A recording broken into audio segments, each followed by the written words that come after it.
may nag-viral sa iyong video at umabot na ito ng mahigit 60k views, no mga lodi, no, lagpas na ng 60k views, pagkatapos hindi pa rin na-unlock ang iyong 60k minutes views para sa in-stream ads.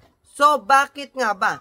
So kasi po mga lodi, no, ang nakikita po nating number of views dito sa ating mga reels video at longer form video, hindi po yan yung binibilang para po sa requirements sa 60 minutes views sa in-stream ads. Dahil ang binibilang po dyan sa number of views na yan ay yung nakaka-view sa ating mga video ng 3 seconds. Eh saan nga ba natin makikita yung minutes views na nag-gain ng ating mga video para naman sa requirements ng in-stream ads? Panoorin nyo ang video na to.